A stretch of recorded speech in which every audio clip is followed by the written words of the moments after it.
Okay, so next part is prediction.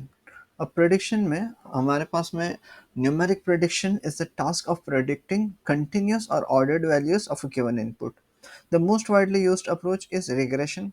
हमने पहले बहुत बार डिस्कस किया रिग्रेशन क्या होता है। Regression analysis can be used to model the relationship between one or more independent or predictor variables and dependent or response variables, which is continuous valued. Linear regression की अगर बात करें तो हमें अगर लाइन की इक्वेशन याद हो जो हमने स्कूल लाइफ में पढ़ी थी, y is equals to M X plus C, ये भी उसी तरह वर्क करती है, बस खाली यहाँ पे थोड़ा सा चेंजेस हो गया है। ये देखो y इज इक्वल्स टू, यहाँ m की जगह w है, हम इसको वेट भी बोल सकते हैं, x और c की जगह b है तो कोएफिशिएंट। ठीक है, so y is equals to M X plus C जैसे इक्वेशन स्ट्रेट लाइन के regression analysis involves response variable y and a single predictor variable x. It is the simplest form of regression and widely used.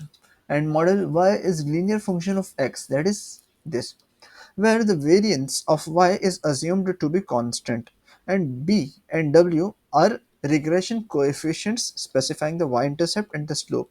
ये क्या हो गया? y-intercept, ये slope, हम इसको m से रिप्रेजेंट करते थे, correct. Now the regression coefficient W and B can also be thought as of weights. So हम उनको W से भी replace कर सकते हैं so that it can equivalently written as W0 and W1. W0 is for y intercept and W1 is for slope. Okay.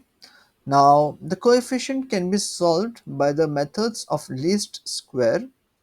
The D be the training set containing the values of predictor variable x for some population and their associated values for responsible variable y.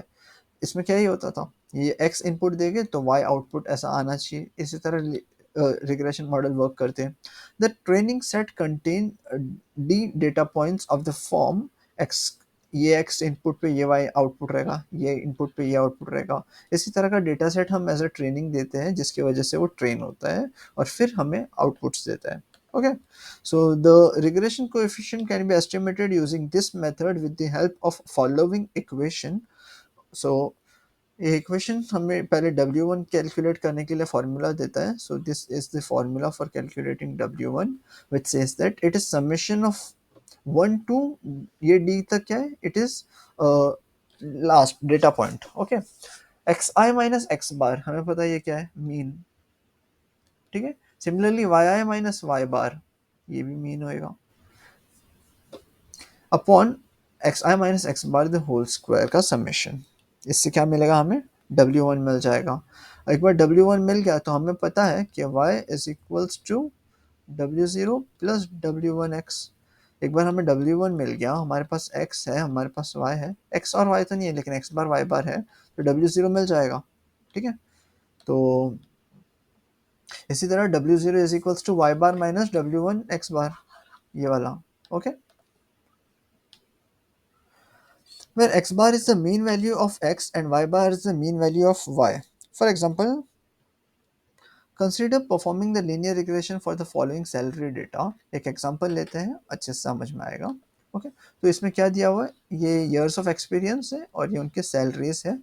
हम इनके लिए अगर हम calculate करें अपना equation कैसा आएगा, तो we know X bar is, ये सब का समेशन करो और डिवाइड बाय टोटल कितने 1 2 3 4 5 6 10 है तो डिवाइड बाय 10 कर देंगे, तो 91 आता है एडिशन और डिवाइड बाय 10 करेंगे तो x बार इज 9.1।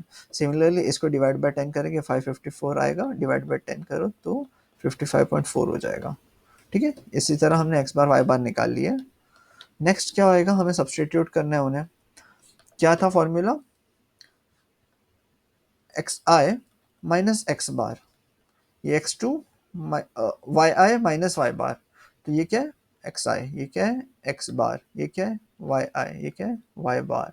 सिमिलरली ये x2 एक्स बार, y2 वाई बार, ऐसे x10 एक्स बार, y10 वाई बार, यहाँ तक आएंगे। समझ गए, upon x minus X bar the whole square. ये था x माइनस एक्स बार उसका स्क्वायर, ये था x माइनस एक्स बार उसका स्क्वायर। तो इसका आंसर हमें मिलेगा 3.5। 3.5 क्या मिला हमें, W1 इक्वल्स टू 3.5।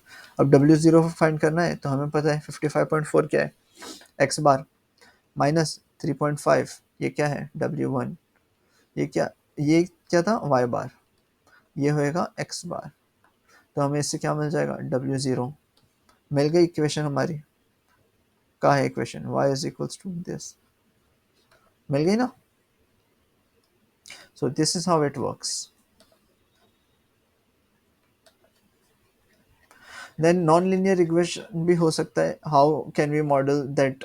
अगर हमारे पास वो हो गया, पॉलिनोमियल रिग्रेशन हो गया, तो क्या करेंगे, तो क्या है, ज़्यादा डिफिकल्ट नहीं है, लाइक रिप्लेस कर दो, एक्स स्क्वायर को एक्स टू के साथ रिप्लेस कर दो, वाई एक्स क्यूब को एक्स थ्री के साथ रिप्लेस कर दो, और फिर क्या बन जाएगा, फिर तो नॉर्मल एक इक्वेशन बन जाएगा, उसको नॉर्मल मेथड से सॉल्व कर सकते हैं। ठीक है। देन लॉजिस्टिक रिग्रेशन भी एक पार्ट है जो कि अपने को एज ऑफ नाउ नहीं है। So that's all with the regression. Thank you so much.